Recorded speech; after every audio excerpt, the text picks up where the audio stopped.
ওষুধ ছাড়াই প্রাকৃতিকভাবে সবথেকে কার্যকারী ভূমিকা পালন করে এক্সারসাইজ। নিয়মিত ব্যায়াম করলে ইনসুলিনের কার্যকারিতা বাড়ে, আর ব্যায়াম করলে পেশিগুলোর বেশি শক্তির প্রয়োজন হয়, আর তখনই সে কি করে, ইনসুলিন ছাড়াই রক্তের মধ্যে যে ভাসমান গ্লুকোজ আছে সেই গ্লুকোজের মধ্যে দিয়ে এনার্জিকে নিয়ে নেয়। তাই তো ডায়াবেটিস থাকলে তো বটেই, আর ডায়াবেটিস যদি নাও থাকে তাও প্রতিদিন এক্সারসাইজ করা উচিত। এবার কোন কোন এক্সারসাইজ করতে হবে সেটাই এখন দেখি। তো চলুন শুরু করি।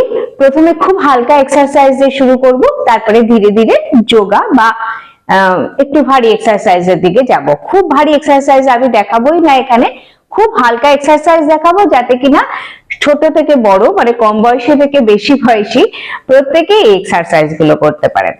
তো প্রথমে যে এক্সারসাইজ গুলো দেখাচ্ছি একদম ফ্রি হ্যান্ড এক্সারসাইজ, সেগুলো হচ্ছে দুটো হাতের পাতা, আঙুলগুলো মুঠো করুন আর সোজা করুন, এইভাবে 10 বার। তারপরে হাতের কবজি ঘোরান 10 বার, ঘুরিয়ে ক্লকওয়াইজ, তারপরে আবার অ্যান্টি ক্লকওয়াইজ 10 বার। ওকে, হয়ে গেল। তারপরে হচ্ছে কাঁধটাকে ঘোরাবো 10 বার, ক্লকওয়াইজ ঘুরিয়ে আবার অ্যান্টি ক্লকওয়াইজ 10 বার। আমি এইভাবে দেখিয়ে দিচ্ছি যাতে কিনা আপনারা তাড়াতাড়ি ব্যায়ামগুলো বুঝে যান। পুরো 10 পর্যন্ত গুনে এইভাবে তাহলে অনেকটা সময় লেগে যাবে। আচ্ছা, এতদূর বুঝতে পেরেছেন? তাহলে হাত, কবজি, কাঁধ এই পর্যন্ত আমি নিলাম। তারপরে মাথাটাকে বাঁ দিক, আবার ডান দিক, বাঁ দিক, ডান দিক, এইভাবে ঘোরাবো। ঠিক আছে? এইভাবে 10 বার করার পরে তারপরে পেছনে আবার সামনে। কারোর যদি সার্ভাইকাল স্পন্ডিলাইটিস থাকে তাহলে পেছনে নেবেন আর সোজা করবেন, সেক্ষেত্রে নিচে নামাবেন না। আর যদি সেটা না থাকে তাহলে পেছনে নিয়ে মানে উপরে ওঠান, আবার নিচে নামান, এইভাবে 10 বার করে নেবেন। কেমন? হয়ে গেল। এরপরে কাঁধটাকে একটু বাঁ দিকে কাত করলাম, আবার ডান দিকে কাত করলাম, যাতে কিনা এই মাসেল গুলোর একটা স্ট্রেচ হয়। কেমন? আবার বাঁ দিকে ডান দিকে, বাঁ দিকে ডান দিকে। হয়ে গেল তো? এরপরে যেটা করব সেটা হচ্ছে হাতটাকে এরকম সোজা করে তুলবো, আবার সোজা করে নামাবো, এইভাবে 10 বার হলো। এইবারে সাইড করে তুলছি আবার নামাচ্ছি, এইভাবেও 10 বার হয়ে গেল। এরপরে হচ্ছে ব্যাক বেন্ডিং। পেছনে একটা সাপোর্ট দিয়ে নেওয়া উচিত সবসময়, তাহলে স্লিপ ডিস্ক হওয়ার কোনো সম্ভাবনা থাকে না। তো পেছনে এরকম সাপোর্ট নিয়ে তারপরে পেছনে ঝুঁকুন, আবার সোজা হয়ে যান, আবার ঝুঁকুন, সোজা হয়ে যান, এইভাবেও 10 বার। তারপরে কোমরটাকে ঘুরিয়ে নেব, ক্লকওয়াইজ 10 বার, আবার অ্যান্টি ক্লকওয়াইজ 10 বার। ঠিক আছে? হলো। এরপরে যে এক্সারসাইজটি করব, এরকম বেডের উপরে শুয়ে বা বসে, শুয়েও করতে পারেন। ঠিক আছে? বসে বা শুয়ে পায়ের আঙুল মোড়া, এইভাবে 10 বার। ওকে, পায়ের আঙুল মুড়ছি কিন্তু এখানে পুরো পায়ের পাতাটা নামাবো না, আঙুলগুলো মোড়া, এইভাবে 10 বার। তারপরে পায়ের পাতাটা নামানো এবং তোলা, বেশ টান টান করে নামাবো, আবার টান টান করে তুলবো।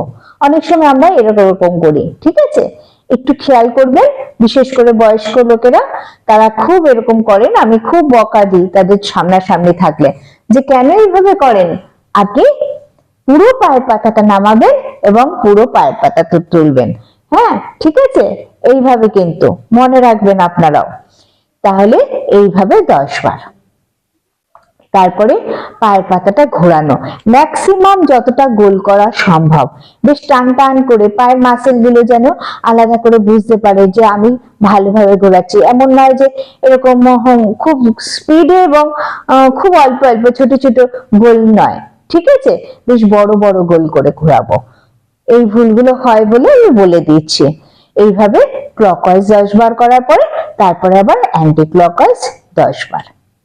এরপরে যেটি করব, এরকম একটা টাওয়েল রোল করে নিয়েছি, দেখুন আপনারা এরকম টাওয়েল রোল করে নিতে পারেন, বা যদি কোনো রোলার থাকে তাহলে তো হাঁটুর নিচে দিতেই পারেন, তাহলে এরকম টাওয়েল রোল করে নিন বা বিছানা চাদর এরকম রোল করে নিন। হাঁটুর নিচে দিলাম, আমি বসে দেখাচ্ছি, আপনারা কিন্তু শুয়ে করতে পারবেন।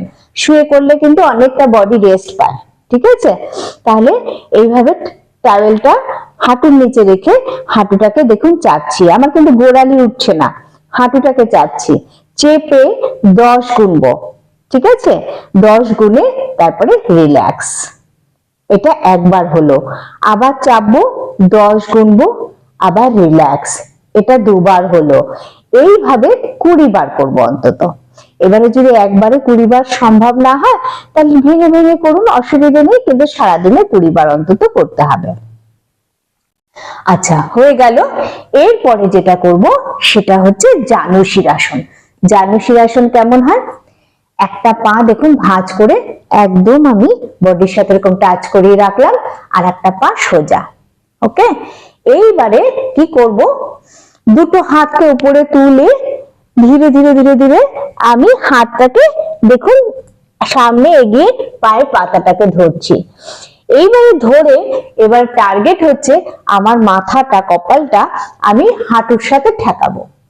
এইবারে হতে পারে অনেকের ঠেকছে না, মানে এতটা ফ্লেক্সিবিলিটি নেই বডি যে ঠেকছে না, কিন্তু চেষ্টা থাকবে কপালটা হাঁটুতে ঠেকানোর, তাতে যতটুকু হয় আপনারা ততটুকুই করবেন। এইরকম অবস্থায় যেখানে টান পড়বে আর পারছেন না সেই জায়গাটা গিয়ে আপনারা 10 সেকেন্ড ওয়েট করবেন, মানে 10 সেকেন্ড হোল্ড করবেন, তারপরে ধীরে ধীরে সোজা হয়ে যাবেন। ঠিক আছে, দেখুন আমি করছি। এইভাবে সোজা করে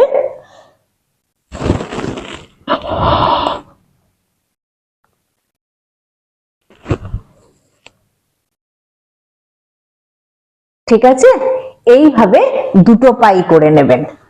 এরপরে করব হচ্ছে মুন্ডুকাসন। মুন্ডুকাসন কিভাবে করব? দুটো হাঁটু ভাঁজ করে এইভাবে বজ্রাসনে বসলাম।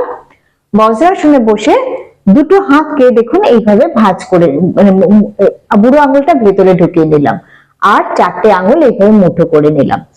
এটা নাভির দুপাশে আমি হাতটাকে এইভাবে প্লেস করলাম। প্লেস করে তারপরে ধীরে ধীরে ধীরে ধীরে কি করব, শ্বাসের ব্যাপারটা, শ্বাস নিয়ে পুরো শ্বাসকে ছেড়ে ধীরে ধীরে আমি ঝুঁকে গেলাম। ঝুঁকে গিয়ে দেখুন মাথাটা আমি তুলে রেখেছি, ঠিক আছে?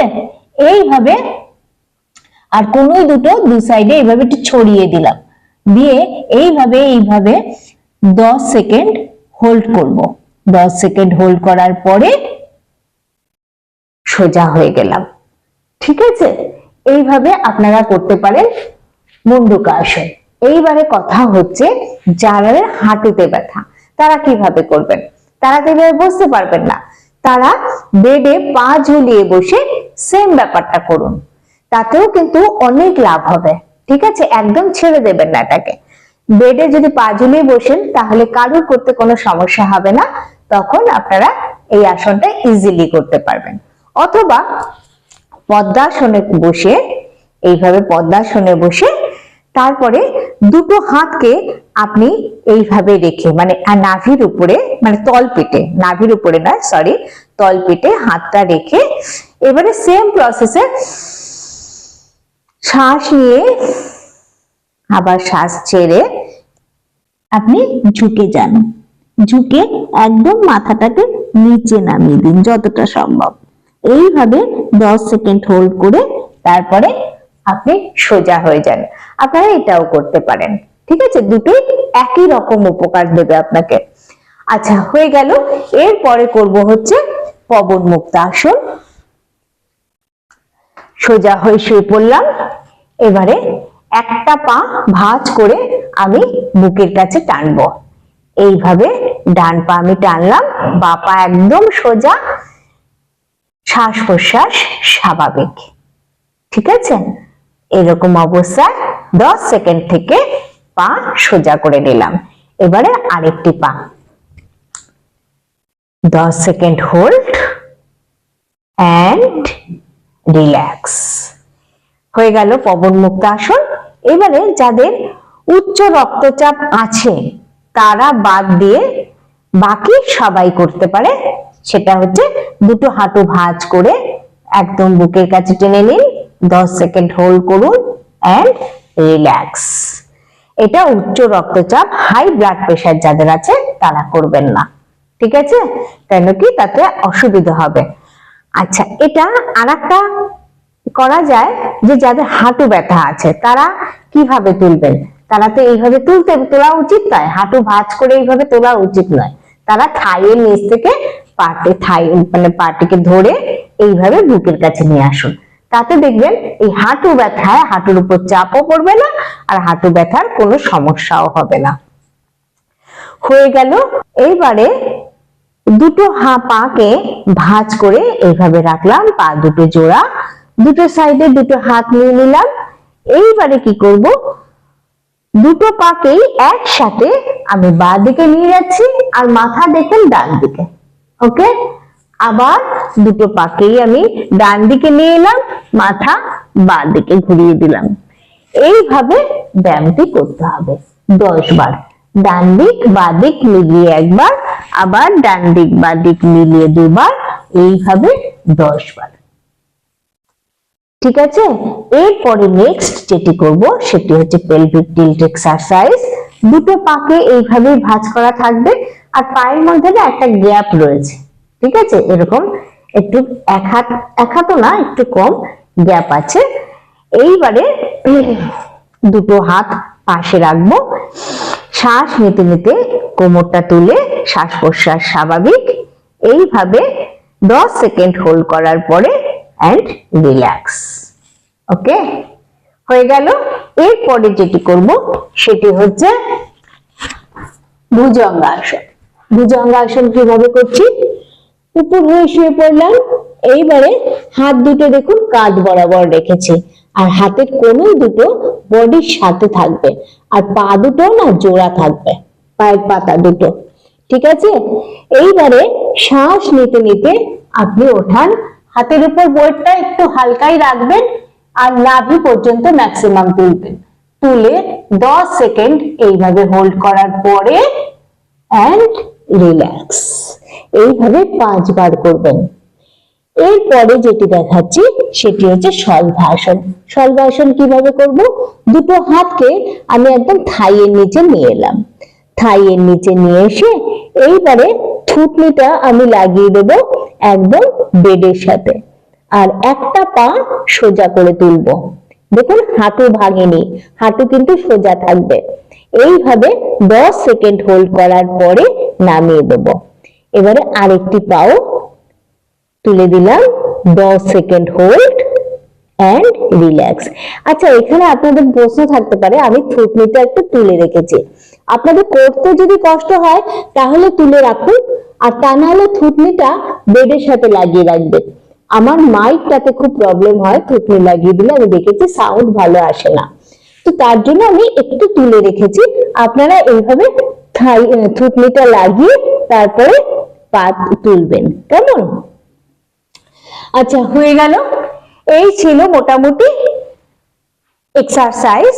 এইবারে কথা হচ্ছে এগুলোর বাইরে কি কোনো এক্সারসাইজ নেই? অবশ্যই আছে। মোটামুটি এগুলো যদি আপনি রেগুলার করতে পারেন তাহলেই কিন্তু আপনার সুগার অনেক কন্ট্রোলে থাকবে। রেগুলার এই সমস্ত এক্সারসাইজ করুন। আর যেটা বললাম খুব ইম্পর্টেন্ট সেটা হচ্ছে রেগুলার হাঁটুন, ঠিক আছে? এবারে যিনি হাঁটতে পারবেন না ধরুন, তাহলে তিনি কি করবেন? তিনি অন্তত চেয়ারে বসে এইভাবে এক্সারসাইজটি করবেন, ঠিক আছে? এইভাবে অন্তত তাকে 100 বার বা 200 বার করতে হবে, তবে গিয়ে হাঁটার অনেকটা এফেক্ট তিনি পাবেন।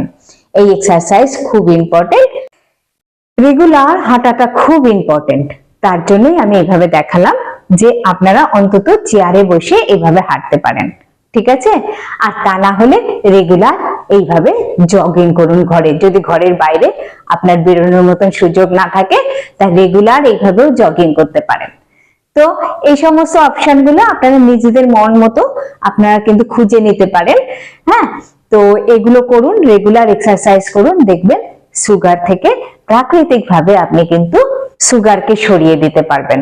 তবে একটা কথা বলি, সুগার যদি হয়েই গিয়ে থাকে তাহলে প্রাথমিক অবস্থায় যদি ওষুধ খেতে না হয় সেটা ডাক্তারই সিলেক্ট করবেন, আর যদি ওষুধ খেতে হয় তাহলে সেই বুঝে খাবেন, তার সাথে সাথে রেগুলার এক্সারসাইজ করবেন। দেখবেন আস্তে আস্তে সুগার কমতে থাকলে আপনার ওষুধও আস্তে আস্তে কমতে থাকবে। তো হট করে নিজে নিজে কিন্তু এক্সপেরিমেন্ট করতে যাবেন না যে আমি ওষুধ খাবো না, শুধুমাত্র এক্সারসাইজ করবো। কেন কি শুক্লা বলেছে যে শুধু এক্সারসাইজ করলে প্রাকৃতিক ভাবে কমবে। প্রাকৃতিক ভাবে কমবে ঠিকই, কিন্তু প্রাথমিক অবস্থায় যে প্রেশারটা আসে, প্রেশার মানে যে অসুখটা হয়ে গেছে আপনার, সেটা যদি আমি ওষুধের সাহায্য না নিই তাহলে হতে পারে এরকম যে হঠাৎ করে সুগার বেড়ে গিয়ে একটা বিপদ ঘটে যেতে পারে। তো বিপদের মধ্যে আমি কেন ফেলবো বলুন আপনাকে? তাই রেগুলার এক্সারসাইজ করুন, সুগার কন্ট্রোলে থাকবে, ঠিক আছে?